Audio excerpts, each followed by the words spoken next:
Okay guys, sorry about that. This is part 2 to the other one. What was I talking about? Broncos. I think I was talking about those. Yeah, there's bunches out here in Colorado. I mean, lots. And what I haven't seen a lot of is the black and tan Eddie Bauers, which is mine. I see a lot of copper and tan and blue and tan and red and tan and green and tan, but I've never seen another black and tan besides mine. I don't know why that is. I don't know if people want the black and tans a lot or if the black and tans weren't made that much. Not too sure.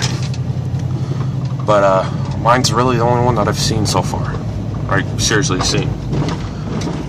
They do get a lot of attention going down the road though. You'd be surprised on how many people look at you and give you thumbs up going down the road. But you see them, especially in the winter. Here in the winter, which is just now starting, it's supposed to snow tonight. They get a lot popular in the winter. But during the summer, you really don't see them much. And when the top comes off in the summer, you get a lot of people asking questions. Like, they never knew that tops came off, and they often refer to them as Jeeps. But I kind of, I don't get offended, but I kind of like joke with them. I'm like, no, this ain't a Jeep. It's a whole lot better. Don't get me wrong. I love Jeeps. I like all American car makers. It's just I've grown up around Ford trucks my whole life, so I mean I'm gonna gravitate towards a Ford truck. I mean, my dad did have a couple Chevy trucks, like a GMC and stuff like that. But I've grown up around Ford trucks my life. I mean, my dad used to be a diehard Chevy, and then his 76 Ford 250 came along, and that 300 inline 6, and that thing was just, you could not kill that with life. So he decided, Ford can't be that bad. And he's been doing Ford trucks ever since, and he just likes them and likes them even more every year. But he can't stand Mustangs, though. He loves the Chevelles and Camaros, and my favorite car is the 69 Camaro, but truck-wise, I'm going to gravitate towards Ford all day long, just because I've grown up around them, and there are good and bad to every truck and car maker there is out there. It just is. But this is my first truck, my first car.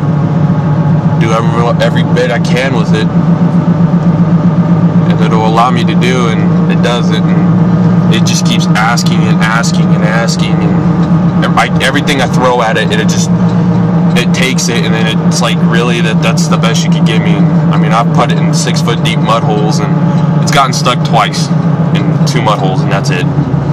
And one was quicksand, and one was that 6-foot deep mud hole, and it didn't even look that deep, to be honest. It looked like it was a foot deep. It looked like it was just surface mud. It did just cake up, but found out the hard way it wasn't. Other than that, I mean, I still has the stock shocks on it from factory, and I've jumped it, and the shocks are fine. God, stock rear axle is still in there with the stock gears, and thing flies when you really pour the coals to it. It thing flies.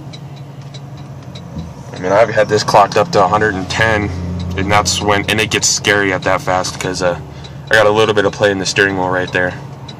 And when you're going 110, that's a lot of play. And that just scared me, so I just shut her down, and she still had power to keep going and going and going and going. I mean, it's got its problems though. I mean, like these dash lights right up here between 30 and 55, that light is burnt out. So I mean, I have to pull apart this whole black face right here just to pull that off to get that out. And other than that, it's not too bad. Other than that, I mean, excellent trucks. Ford Broncos are excellent. I mean, Eddie Bauers are getting expensive now, and I got a steal on this. I got $2,500. I paid $2,500 for it with no rust at 157,000 miles 5 years ago. And now I have 206, and I think it's just a beast. And when I chose to get the motor rebuilt, it wasn't because the motor was bad. It's just because I wanted power. motor had power. The factory at like 245, and I wanted more. But I'll kick her down really quick. And that's at half throttle. I mean, I'll go around the block really quick for you guys. Just get her kicked down really good. But here, let me slow down to like 30, and then I'll punch it. Come on, slow down.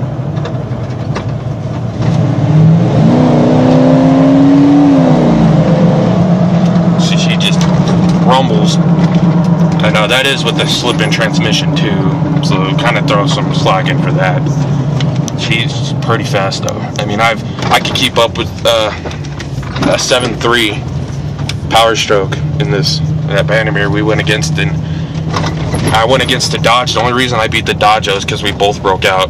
I realized that he was coming up faster than I thought he was, and he realized that I wasn't just a stock truck, and he really had to pour the coals to it at the end of it. And after that, we just was really just, yeah. After we parked it in the pits, he came up to me and was looking at it and asking about it. He even offered to buy it from me, but this is my baby, so I told him I'd trade him his 12 out for it, but he said no. He didn't, but I would trade this in the daylight for a 12 valve. Or Lightning. I want a first-gen Lightning, too, but those are rare out here in Colorado. Super rare. But, this is Mud Maniac 95 here, and a little tour of my truck really quick. And yeah, please subscribe, rate, and like my videos, and I'll keep them coming. This is Monday's video. Next video will be on Wednesday, but I don't know what it is yet, so keep in tune. It's probably going to be something good.